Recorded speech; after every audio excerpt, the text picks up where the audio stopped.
Bom dia, alunos da licenciatura de Biologia do Polo EAD FAO de Palmeira dos Índios.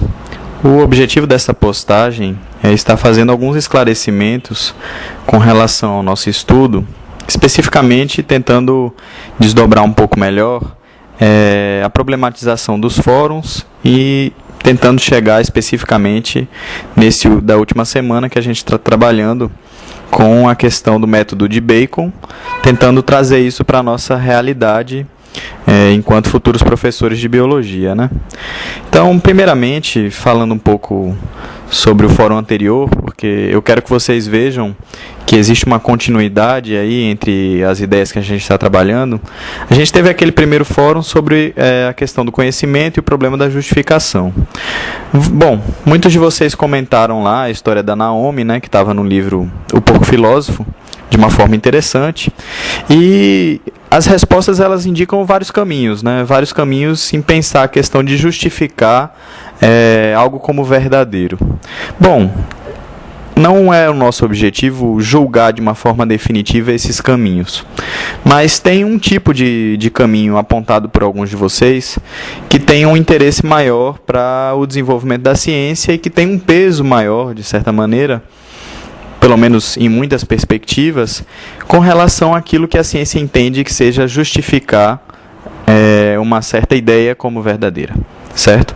E esse caminho mais importante, esse caminho que a gente vai se aprofundar, que a gente está se aprofundando estudando Bacon, é o caminho que pensa que a observação é o melhor modo de justificar algo como verdadeiro, ou seja, algo pode ser dito verdadeiro à medida em que são observados fatos que corroboram essa ideia.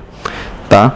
Então, ainda que Naomi, por exemplo, na história, tenha se enganado com relação ao homem que foi atropelado, ou pelo menos que ela tenha ficado bastante em dúvida, que ela não tivesse como saber de fato que já tinha visto aquele homem, porque havia a possibilidade dela ter se confundido com o irmão dela, ainda assim, Naomi só chegou a saber que ela não sabia, só chegou a saber que ela não tinha como ter certeza, justamente porque ela observou esse irmão gêmeo da pessoa que foi atropelada, que tinha características extremamente parecidas, tinha o mesmo chaveiro, frequentava o mesmo lugar.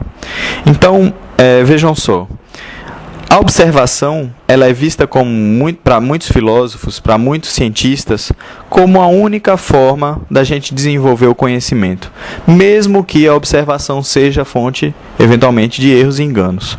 Ok?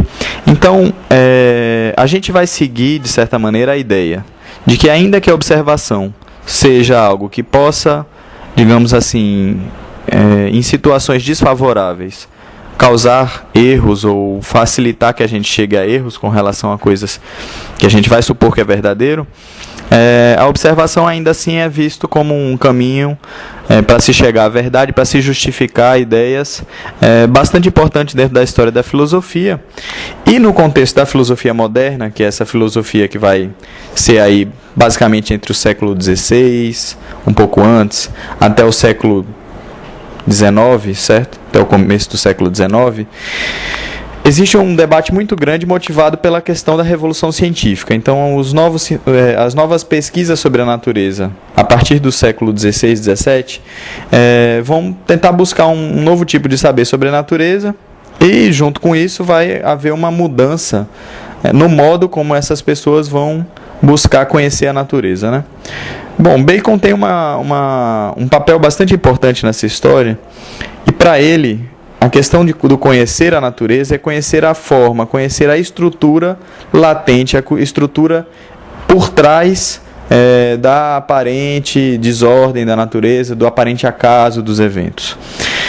Bom, isso tinha dois lados. O lado de que conhecer a natureza é conhecer essa forma, essa estrutura, essas propriedades, essas leis, essas coisas regulares, definidas da natureza, que num primeiro olhar podem não ser acessíveis a nós.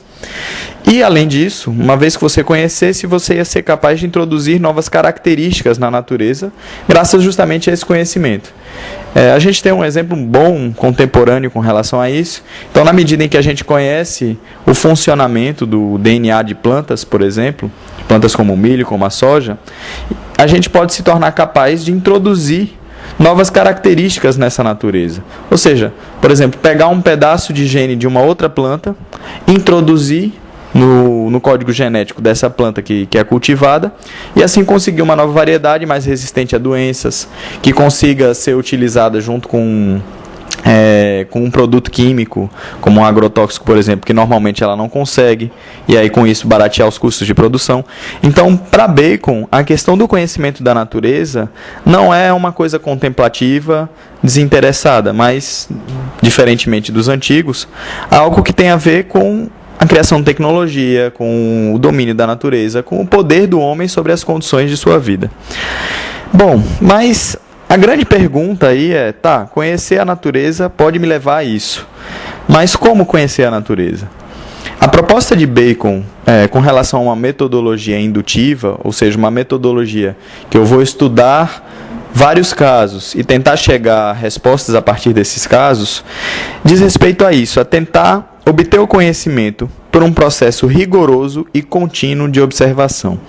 Esse é um caminho que segue sendo seguido, que segue importante na história da ciência hoje e foi apropriado também em outras questões. Por exemplo, quando a gente tem pesquisas de opinião das mais diversas formas, que podem ter finalidades políticas, que podem ter finalidades econômicas, por exemplo, com relação a um candidato ou com relação a um produto, certo? Então, essas pesquisas frequentemente vão se valer de uma metodologia que pretende ser rigorosa, quantitativa, certo? E que vai partir de observações. Bom, no nosso caso aqui, o que está sendo pedido no último fórum? Está sendo pedido para vocês que a partir de uma leitura com relação à filosofia de Bacon, a gente chegue a um projeto didático com relação à nossa disciplina. Bom, a ideia básica é a seguinte: a nossa disciplina, ou como qualquer disciplina, a nossa disciplina de filosofia, ela pode apresentar conteúdos em si mesmos e ela pode apresentar estratégias, pode apresentar, digamos assim, o desenvolvimento de potencialidades. A gente quer que com essa nossa disciplina, além de conhecer um pouco os conteúdos da filosofia, que vocês poderão ter outras oportunidades na vida de se aprofundar, a gente possa desenvolver habilidades nossas. Desenvolver habilidades importantes para a nossa formação, para aquilo que a gente vai exercer, para aqueles que exercerem isso, a docência, no nosso futuro. Aproveitando então os nossos debates com relação ao problema do conhecimento e a tentativa de Bacon de fazer uma nova metodologia para a ciência, a gente vai ver que tem uma importância bastante grande a tentativa dele de tornar mais rigorosa a observação. Bom, do ponto de vista didático, do ponto de vista do trabalho como professor, a gente pode incentivar os nossos alunos a ter um cuidado com os dados, ou seja, uma vez que eles vão fazer uma pesquisa de campo, eles não colherem os dados de uma forma desordenada. A gente pode então utilizar o próprio método de Bacon para fazer, de certa maneira, uma organização desses dados que vão ser colhidos. Bacon ele separa 3 tipos de situações, certo? Então a gente tem um fenômeno que a gente vai estudar. No caso do nosso exemplo, é a questão da propagação da doença da dengue, né? Bom, vocês veem lá que eu sugiro 3 tábuas, que são tipo 3 tabelas, de coleta de dados, certo? A primeira tábua vai ser a tábua de presença, a segunda a tábua de ausência e a terceira a tábua dos graus. Essas tábuas, então, elas vão dizer respeito à presença do contágio. A primeira das tábuas, tábua de presença. A segunda, tábua de ausência, a de ausência do contágio. E a última, a tábua dos graus, as variações relacionadas à presença do contágio. Então, quando tem mais contágio, quando tem menos contágio, pensar essas relações de graus, certo?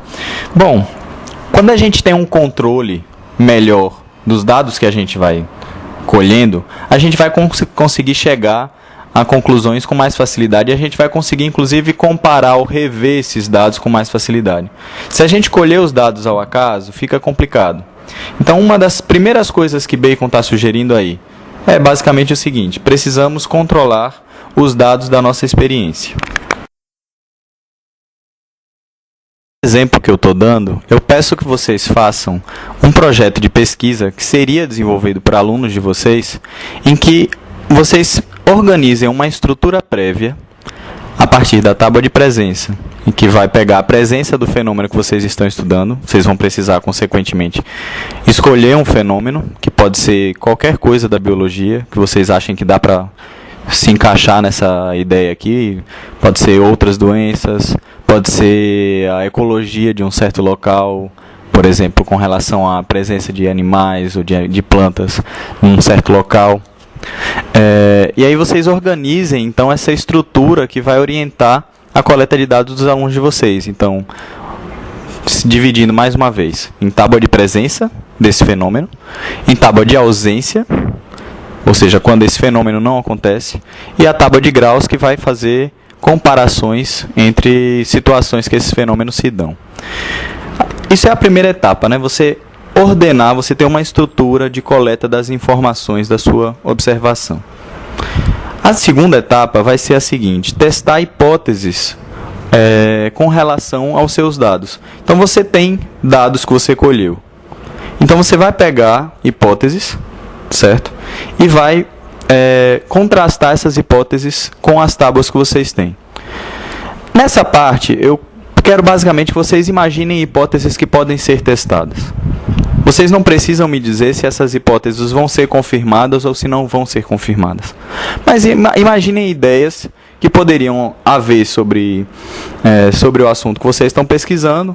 Por exemplo, de se há ou não tatu, o animal tatu, na zona rural de Palmeira dos Índios. E aí alguém pode ter a hipótese de que não há mais. Aí, em que condição essa hipótese poderia ser confirmada ou ser, pelo contrário, ser eliminada? Em que condição a gente diria que ela é falsa ou em que condição a gente diria que ela é verdadeira, certo? Então, a gente vai, nessa segunda etapa, que diz a questão dos testes de hipóteses, a gente pensa em hipóteses e o que aconteceria, como é que a gente olharia para os dados que a gente colheu e faria alguma coisa com essa hipótese, ou seja, considerar ela verdadeira ou falsa. A terceira etapa é derivar experimentos novos dos axiomas. Vocês podem perceber que há uma certa complexificação. A parte mais fácil de fazer é organizar essa estrutura. Uma vez que a gente tem essa estrutura feita, a gente começa a imaginar algumas hipóteses. E aí, por último, a gente vai pensar essa derivação dos experimentos, de novos experimentos, a partir daquilo que a gente descobriu, a partir daqueles axiomas, a partir daquelas coisas que a gente chegou como verdadeiras. Então, o nosso exemplo, ele está criando uma situação de pesquisa que poderia ser aplicada, como, por exemplo, a avaliação de uma certa turma de alunos. Eles pesquisarem sobre dengue, indo até o posto de saúde, fazendo perguntas, colhendo informações com relação ao contágio da dengue na cidade deles. A partir disso, a gente faria um teste de hipóteses, ou seja, de ideias que a gente imagina que possam ser verdadeiras, e aí ver se confirmam ou não a partir dos nossos dados. E a partir desses novos dados, dessas ideias que a gente confirmou ou não, a gente vai ter ideias de novas pesquisas que possam ser feitas a partir dessa nossa pesquisa que a gente já fez. Ou seja, como é que a gente pode aprofundar essas informações. A ideia importante aí é pensar a questão do conhecimento e da educação, que são coisas extremamente ligadas, de uma forma diferente do que a gente está habituado, e que é uma necessidade de aprofundamento, e mais do que de aprofundamento, de renovação do nosso quadro atual de educação. A gente tem um quadro atual de educação que todo mundo conhece, em que os alunos são incentivados a decorar e que frequentemente eles reagem a situações de ensino basicamente copiando e colando coisas de outros lugares. Se não diretamente em meio virtual ou diretamente em trabalhos escritos, isso é feito basicamente na prova, quando o aluno chega e repete o que o professor diz, tal qual ele diz. O que a gente quer incentivar aqui é pensar que aquelas coisas que a gente está estudando sobre biologia e, junto com isso, essas coisas que a gente está estudando sobre filosofia podem criar novas situações de aprendizagem. E que não vão pensar mais a questão do ensino e aprendizagem somente com uma relação em que eu pego um produto pronto, que alguém chama de conhecimento, e por isso eu vou chamar de conhecimento também, e digo, isso aqui é o conhecimento, isso é a verdade sobre X. Mas não, que eu me torno capaz de conhecer. Então pode ser que num livro eu tenha muitas informações com relação à dengue. Mas talvez essas informações não me digam muita coisa sobre como a dengue está se propagando na minha cidade. Não me digam muita coisa sobre como as ações da prevenção dessas pessoas que passam nas nossas casas para olhar as plantas, para olhar os locais onde geralmente tem focos de larvas, que impacto essas ações têm? Pode ser que eu, por exemplo, como pessoa, acho que isso não tem impacto nenhum e eu não abro a porta para essas pessoas. E aí, a partir do momento em que há uma pesquisa, em que há uma situação em que eu sou estimulado a conhecer por mim mesmo essa realidade, a minha visão sobre uma ação como essa pode mudar. No sentido positivo, de achar que realmente faz sentido essas ações de prevenção, ou no sentido negativo, de ver que o governo não está conseguindo cumprir esse papel que ele se coloca, né? Então, o que a gente está procurando? A gente está procurando fazer um modelo de investigação que pudesse ser utilizado por alunos, até por nós mesmos, com relação a um assunto de biologia que vocês vão escolher, que utilize essa estrutura rigorosa de observação que Bacon propôs, em que a gente tem as tabelas de presença, ausência e graus, em que a gente tem hipóteses que vão ser testadas. Vocês não precisam ir até o fundo com isso, é simplesmente imaginar algumas hipóteses que poderiam ser testadas com a pesquisa que vocês estão fazendo, e que já pense também como é que poderiam ser aprofundadas certas hipóteses que pudessem ser confirmadas com o que vocês estão fazendo. Então, de uma forma cabal, não é para pesquisar alguma coisa específica, não é para pesquisar sobre a cólera no estado de Alagoas. Como é que são os casos de cólera, como é que a cólera existe, e ir atrás de bibliografia com relação a isso. É para montar uma estrutura de pesquisa que tem características típicas do pensamento de Bacon e que vão pensar que chegar à verdade, certo? Ter um conhecimento verdadeiro é ter uma justificativa na observação, que é uma observação metódica, uma observação cuidadosa, que testa as ideias que tem e que é capaz de imaginar situações de aprofundamento dessa própria pesquisa. Então, é um processo contínuo. A justificação ela não para por aqui, mas ela continua se aprofundando na medida em que a gente conhece cada vez mais o assunto que a gente estuda. Bom, pessoal, então essa é uma tentativa de explicar melhor o processo que a gente está tentando aqui fazer, mas vocês precisam, de certa maneira, ir colocando aí as tentativas de vocês, façam um pedaço da coisa, um esqueleto da coisa, para a gente ir avaliando e dando sugestões. Nos próximos dias a gente vai se aprofundando nessas coisas e vamos caminhando na medida em que a gente consegue ver os progressos de vocês, na medida em que vocês dão um retorno para a gente pode conversar. Bom, então fiquem aí com um bom dia e tenham um bom estudo.